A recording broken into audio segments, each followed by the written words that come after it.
मैंने आज सब आप लोगों को इसलिए याद किया कि कल पूरे देश के मीडिया में कोषाध्यक्ष ने भी इस्तीफा देने का मन बनाया है, ऐसी वार्ता आने लगी। इसके कारण अनेक लोग आहत भी हुए, मुझे मैसेज और फोन भी आने लगे। ये वार्ता निराधार है। किसी प्रकार से भी इस्तीफा देने का, त्यागपत्र देने का विचार भी मैंने अपने मन में लाया नहीं है, न उसकी मैं आवश्यकता अनुभव भी करता। क्या कारण रहे इस तरह की जो भूल हुई भगवान श्री राम के मंदिर में? पूरी श्रद्धा और आस्था का विषय है पूरे हिंदू समाज का। अपने श्रद्धा के लिए लोगों ने अनेक परिश्रम दी, जान दी, तन मन धन से वो भगवान श्री राम के मंदिर के लिए लड़ रहे थे। ऐसे में ही इस तरह की चोरी होना, ये इसको किस तरह से देखते हैं आप? किस पाप को आप बोलेंगे कि ये हुआ है? इस बात का उल्लेख हमने आरंभ से किया है। दिनांक 6 की बैठक में हम लोगों ने तो इस प्रकार से सबसे मिलकर के कहा है कि जो कुछ हुआ है वह हमें अत्यंत दुखी कर रहा है। हम आहत हैं, हम लज्जित हैं। ऐसा होना नहीं चाहिए था, ऐसा कभी होगा ऐसा हमने सोचा भी नहीं था, और इसलिए हमारे अंतःकरण की वेदना अपार है। आपको नहीं लगता स्वामी जी कि ये राम भक्तों की आस्था पे जो कुछ हुआ एक बड़ी चोट है और इसको वापस से रिवाइव करना काफी मुश्किल है? निश्चित रूप से ये राम भक्तों की आस्था पर चोट है, और श्रद्धा के ऊपर यह किया गया एक षड्यंत्र है, और इसको दूर करने में समय लगेगा, यह बात निश्चित है। लेकिन वो दूर हम करेंगे। कैसे करेंगे? ये हमारा दायित्व है। कैसे करेंगे वो? उसके लिए जो व्यवस्थाएं हैं, इन व्यवस्थाओं को पहले बदलना पड़ेगा, उनमें सुधार लाना पड़ेगा। मैं उस दिन से इन सब बातों में लगा हूं, और वहां पर ये सब जो घटना घटी, इसके लिए वहां पर जो ढिलाई थी, शिथिलता आ गई थी, उस शिथिलता को दूर करना आवश्यक था। शिथिलता में क्या क्या था ये बतलाता हूं। सबसे पहली बात तो ये थी कि जहां पर भी इस प्रकार का चढ़ावे की गिनती करने का काम होता है, वहां ऐसा काम करने वालों का एक ड्रेस कोड होता है। उन लोगों को एक विशिष्ट वेश परिधान करना होता है, जिनमें जेब नहीं होती है, और जाते आते समय उनकी जांच होनी चाहिए, जिसको फिस्किंग बोलते हैं, वो होना चाहिए। वो नहीं होता था, कभी कभी होता था। वह हमने अब रोज कंपल्सरी कर दिया है। ड्रेस बदल गए, उनका फिक्सिंग आरंभ हो गया, जाते आते दोनों समय हो गया। तीसरी एक महत्वपूर्ण बात थी, मैंने ये देखा कि यह गिनती जो होती थी टेबल के ऊपर होती थी, और टेबल के ऊपर नोटों को रख करके यदि कोई कुर्सी पर बैठा है तो एक आध बंडल निकाल करके अपने जेब में डाल लेना, ये स्वाभाविक और उसके लिए सहज हो जाता है। इसलिए इस बात को हम लोगों ने बंद कर दिया तुरंत, और दरी पर बैठ करके, नीचे बैठ करके ये सारा काउंटिंग होता है।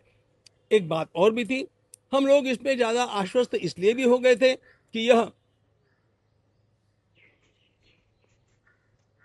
एसबीआई के अंतर्गत दिया हुआ काम था, और स्टेट बैंक ऑफ इंडिया ये गवर्नमेंट ऑफ इंडिया का प्रोजेक्ट है, और शासकीय होने के कारण जिम्मेदार संस्थान है। अब देखो, वहां पर गिनती करने वाले जो लोग हैं, उनमें से जो लोग आज जेल में हैं, वे भी और बाकी भी सभी जो एम्प्लॉयज है वो एसबीआई के हैं, वे ट्रस्ट के एम्प्लॉयज नहीं हैं। तो जब मैं किसी को एम्प्लॉयमेंट देता हूं तो वह उसके लिए योग्य है कि नहीं, ये देखना किसका काम होता है, बोलो? ये उन्होंने किया नहीं। अच्छा, वहां पर रोज कम से कम 2 लोग तो भी ऑब्जर्वेशन के लिए होने चाहिए थे। बाकी लोग गिनती कर रहे हैं, लेकिन गिनती करने वालों को ऑब्जर्व करने वाले भी तो कोई होते हैं ना। अरे हमारे कोई मंत्री, प्रधानमंत्री या मुख्यमंत्री बात कर रहे होते हैं, वो अपने बात में हैं, लेकिन उनकी सुरक्षा के जो लोग होते हैं वो चारों ओर निगरानी करते हैं।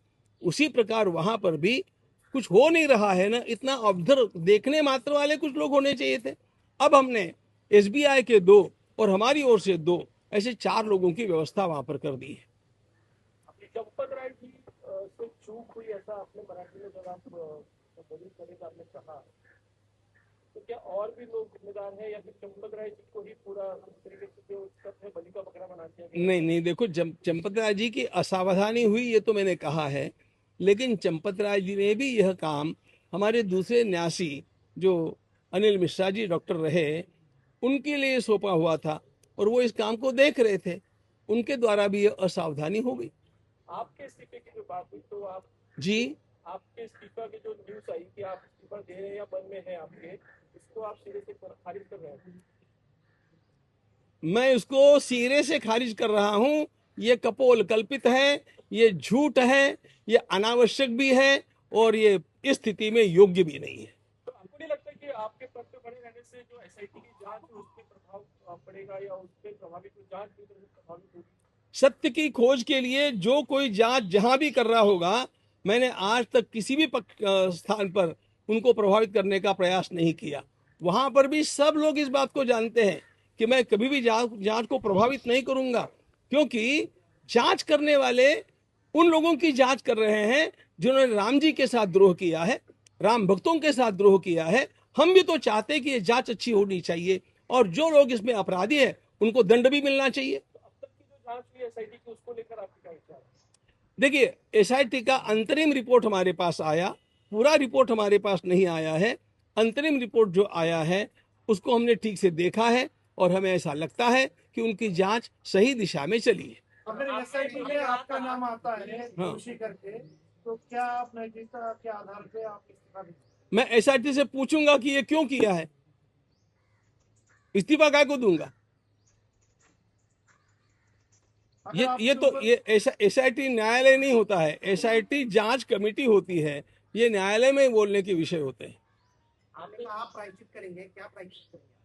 हाँ देखो, सबसे पहला किसी भी भूल का प्रायश्चित ये होता है कि जो भूल हो गई वो कभी दोहरानी नहीं चाहिए। तो किसी भी प्रकार इस प्रकार की चढ़ावे की चोरी अथवा किसी भी प्रकार का अपहार वहां पर नहीं होगा, इसके लिए कड़ी व्यवस्था करना यह हमारा सबसे पहला आवश्यक कदम है और हमने उसको उठाना आरंभ भी किया है। क्या क्या किया है मैंने आपको बतलाया। दूसरी बात, व्यक्तिगत रूप से मुझे कुछ प्रायश्चित करना चाहिए, वो मैं रोज अपनी पूजा में कर रहा हूं, रोज उसके लिए विशिष्ट जप और स्तोत्र पाठ आदि मैं कर रहा हूं। तीसरी बात, जिस स्थान में ये कुछ हुआ वहां आपके भगवान का यह अपराध है और इसलिए वहां के पापक क्षालन के लिए और हमारे इस दोष के पाप के परिमार्जन के लिए हम लोगों ने वहां पर अनुष्ठान आरंभ किए हैं, जिसके लिए लगभग आप समझेंगे 70 पंडितों की व्यवस्था की है। ये वहां पर बैठ करके और कुछ मंदिर परिसर में और कुछ बाहर ऐसे बैठ करके उसका अनुष्ठान अब 10 दिनों तक चालू रखेंगे। चढ़ावे की रकम जो है तो बड़े आंकड़े सामने आ रहे हैं, लेकिन आपको क्या लगता है कितनी चढ़ावे की रकम जो है चोरी हुई है? ऐसा है, बोलने वाले के भी जिह्वा में कोई हड्डी तो होती नहीं है, कितनी भी बड़ी बड़ी बकवास कोई भी कर सकता है, लेकिन ये सारे आंकड़े झूठ है। जहां तक मेरा आकलन है ये गलत भी हो सकता है क्योंकि एसआईटी का अभी रिपोर्ट आना है, लेकिन जहां तक मेरा आकलन मैं आप लोगों से बतला सकता हूं वो 3 करोड़ के आसपास होना चाहिए, ऐसा मुझे लगता है। स्वामी जी, इस पूरे मामले में जब से ये मामला पूरा सामने, इस पर राजनीति भी खूब हो रही है, विपक्ष हो, कांग्रेस हो या फिर और पार्टियां हो, उत्तर प्रदेश में समाजवादी पार्टी, काफी कुछ बयानबाजी आरोप प्रत्यारोप कर रहे हैं, उसको लेकर न्यास क्या सोचता है आप? हमारे देश का दुर्दैव ये है कि बात चाहे मंदिर की हो, चाहे खेल की हो, चाहे और किसी भी क्षेत्र की हो, उसको राजनीति में घसीट लिया जाता है और उसको राजनीतिक रंग दे दिया जाता है। अब ये तो मामला ऐसा है कि इसका राजनीतिक लाभ उठाने के लिए लोग चारों ओर से प्रयास करेंगे, अपने अपने पिल्लों को छोड़ेंगे, उनके द्वारा कुछ बुलवाएंगे, एक इकोसिस्टम तैयार करेंगे और जनमानस को प्रभावित करने का प्रयास अवश्य करेंगे। वही चल रहा है, ऐसा मेरा स्वयं का आकलन। आप आज महाराष्ट्र में क्या सीखें? मैं तो सुनो, मैं भगवान की कृपा मानता हूं कि उनको राम रक्षा ये शब्द तो भी याद आया। मैं इतना ही परामर्श दूंगा कि भैया राम रक्षा एक बार कंठस्थ कर लो, शुद्ध बोल करके दिखाओ, और बाद में निश्चित रूप से इस प्रकार का कोई भी आंदोलन करना है तो करो, हम भी आप आकर के आपको शुभकामना देंगे। महाराज जी सुनो, एक बार हाँ, ये बड़ी मछली छोटी मछली ये शब्द है ना, ये आप लोगों के कॉइन किए हुए शब्द हैं और प्रचलित शब्द होते हैं। एसआईटी को निश्चित करने दीजिए, बड़ा कौन है छोटा कौन है। मंदिर में आने के लिए श्रद्धालु कम हुए हैं क्या? और जो दान चढ़ावा चढ़ाते थे उसकी जो रकम है वो कम हुई है क्या? और तीसरा बात, जो कर्मचारी वहाँ पे गिनने के लिए थे उन्होंने लगभग 30 लोगों ने काम छोड़ दिया है, इसके ऊपर क्या कहेंगे? ऐसा है, 5-10% आने की संख्या में कम होना या चढ़ावे में कम लगना ये स्वाभाविक है। उसमें केवल ये कारण नहीं है, उसमें मुख्य कारण आने की संख्या में कम होने का कारण ये बरसात का वातावरण भी है। आप लोग जानते हैं इस समय प्रवास करना कितना कठिन है, कैसे, अरे मुंबई पुणे हाईवे इतना जाम होता है, तो वहाँ तो इतनी व्यवस्थाएं भी नहीं है, इसलिए उससे वो प्रभावित है। कुछ परसेंट इसके कारण वो हो सकता है। चढ़ावे का जो मामला है उसमें बहुत कोई कमी आई है ऐसा लगता नहीं है। अच्छा, जो सामने आकर स्पष्टीकरण देना चाहिए। चंपत राय जी लिख करके स्पष्टीकरण दे रहे हैं, अब ये उनसे पूछना चाहिए आपको।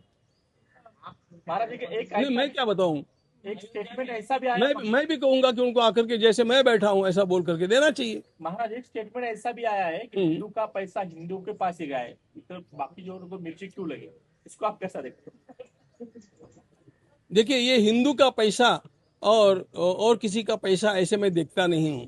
मुझे स्वयं को पता है कि इसमें केवल हिंदुओं का पैसा नहीं है, हमारे मुस्लिम भाइयों ने भी इसमें दान दिया है। मैं औरों की बात क्यों कहूं, मेरे गांव के मैं बेलापुर का हूं, वहां पर मेरे गांव के मुसलमान भाइयों ने मुझे मस्जिद में ले जा करके और बिल्कुल मस्जिद के इंटीरियर में ले जा करके जय श्री राम के नारे लगा करके 51,000 रुपए दिए थे। और भी मैं ऐसे जानता हूं, लेकिन ये तो मैं फर्स्ट हैंड आपको बोल रहा हूं।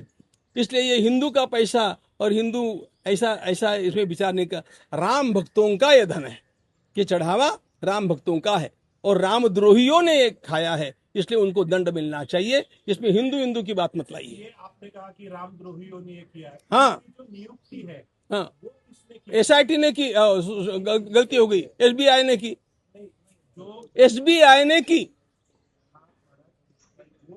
वो एसबीआई ने उनके कर्मचारी वहाँ पे नियुक्त किए थे। हाँ। बाकी जो लोग हैं सिफारिश की थी जिन्होंने, अरे मला विचारता, बाकी जो लोग हैं जो वहाँ पे है, चंपत राय जैसे, उनकी तो अजय मिश्रा है या उनकी तो किसी ने नियुक्ति की होगी, उनको किसी ने चुना होगा। और उस चंपत राय जी और डॉक्टर अनिल मिश्रा, इनको केंद्र सरकार ने न्यासी बनाया।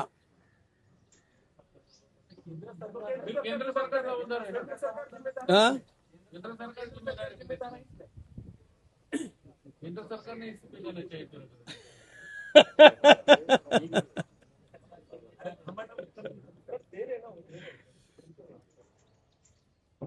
आप कहीं का संबंध कहीं तो भी जोड़ रहे हैं। केंद्र शासन ने जिस विश्वास के साथ इन सब लोगों को नियुक्त किया है, उस विश्वास का पालन करने का इन लोगों ने प्रयास किया और उसमें कुछ असावधानी हो गई। इसके लिए केंद्र सरकार को जिम्मेदार ठहराना बिल्कुल गलत बात है। क्या आप समझते हैं कोताही बरती गई इस मामले में? एक जन बोलो। केंद्र सरकार ने जानकारी ली क्या और लगातार मोदी जी से बात हुई क्या इस मामले में? मेरी किसी से भी कोई बात नहीं हुई। जानकारी ली क्या उन्होंने? इस पूरे मामले में मेरी किसी से भी बात नहीं हुई, न प्रधानमंत्री जी से हुई, न गृह मंत्री जी से हुई, न मुख्यमंत्री जी से हुई।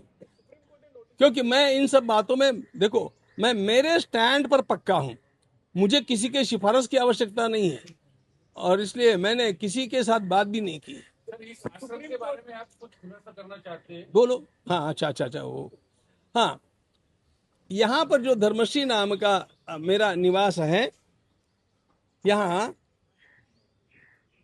दुर्दैव की बात यह है, देखो, पत्रकार शत्रु नहीं होते हैं। पत्रकार हम तो उनको सबको मित्र समझते हैं, लेकिन कम से कम झूठ का संरक्षण नहीं करना चाहिए। यह हम सब का धर्म है। जी न्यूज़ के पत्रकार ने यहाँ पर आकर के और ये सब बाहर से दिखा करके कहा कि कितने बीघे में कोषाध्यक्ष का बंगला है और उसमें क्या क्या भरा हुआ है, और उसने उसको एक आलीशान बंगले का रूप दे करके और ढाल दिया। मैंने आपको यहाँ पर इसलिए बुलाया कि आप देख लीजिए, यह 10 फ्लैट का एक अपार्टमेंट है। उनमें से 5 फ्लैट हमारे हैं, उनमें से एक में मैं रहता हूँ, एक गेस्ट हाउस है और 3 अलग अलग हमारे जो ट्रस्ट है उनके कार्यालय हैं। अब वो कितना सिंपल है आप स्वयं देख सकते हैं। आपको सबको बैठाने की व्यवस्था भी मेरे पास नहीं है। अब ये जो बात है, इसके साथ साथ और एक बात, ये मुख से कहना हमें अच्छा नहीं लगता है, लेकिन आप लोगों ने मेरे ऊपर ये बारी लाई। इसमें से कुछ भी मेरे नाम पर नहीं है। मेरे नाम पर मेरी प्रॉपर्टी के रूप में ईंट का टुकड़ा भी नहीं है। केवल एक बैंक अकाउंट मेरा है। इसके अलावा मेरे नाम पर न सोना, न चांदी, न भूमि, न कोई फ्लैट, कुछ भी नहीं है। इतना ध्यान में रखिएगा। अच्छा, मैं आपको एक बात और बतलाना चाहता हूं। मैं ये बोलता भी नहीं, लेकिन जी न्यूज़ के संचालकों को मैंने सारी जानकारी देने के बाद भी जब उनके द्वारा वो चालू रखा गया तो मुझे बोलना आवश्यक हो गया कि ये लोग गैर जिम्मेदार लोग हैं, ये असत्यभाषी लोग हैं। स्वामी जी, न्यास के प्रतिनिधि भी हैं, आश्रम की बात कही आपने। हाँ, किसके नाम पर ट्रस्ट, किसके नाम पर ट्रस्ट पे आप विश्वस्त है कि? यहाँ पर देखो, जो मैं अध्यक्ष हूँ।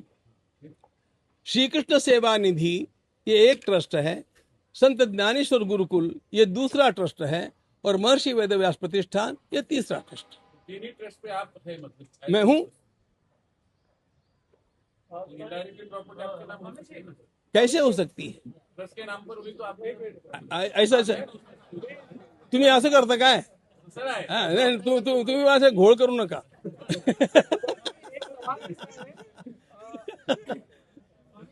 हा. जो ट्रस्ट है और जो केंद्र सरकार ने नियुक्त की SIT है, वो दोनों केंद्र सरकार की है, और इस मामले में उनकी कोई कौन से शंकराचार्य ने कहा, ये पहले बताओ।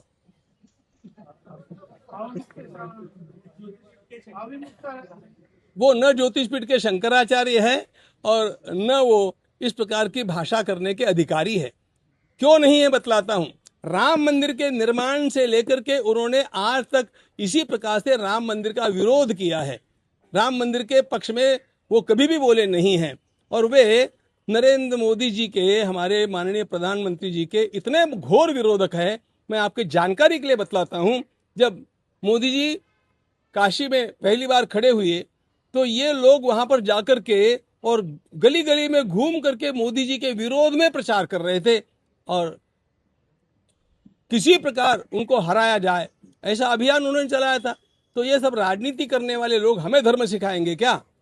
कांग्रेस भी इसके ऊपर सब जगह पे आंदोलन कर रही है, इसके ऊपर आप क्या कहेंगे? उन लोगों को दूसरा कोई काम बचा ही नहीं है बेचारों, उनको कोई पूछता भी नहीं है। और दूसरी बात ऐसी है कि पहले उनको ये हम लोगों को दिखाना चाहिए, हम लोगों को मतलब आप लोगों को, पूरे देश को दिखाना चाहिए कि उन्होंने राम मंदिर के लिए क्या किया। जिस भगवान श्री राम को उन्होंने काल्पनिक करार कर दिया सुप्रीम कोर्ट में, जिन भगवान राम को उन्होंने अस्तित्व ही नहीं है ऐसा कह दिया, राम सेतु का विरोध जिन्होंने किया, जय श्री राम कहने वालों को हरामखोर जिन्होंने कहा, और जिन लोगों ने कार सेवकों के ऊपर लाठियां और गोलियां चलाई, उन लोगों को इस बारे में बोलने का नैतिक अधिकार बिल्कुल नहीं है।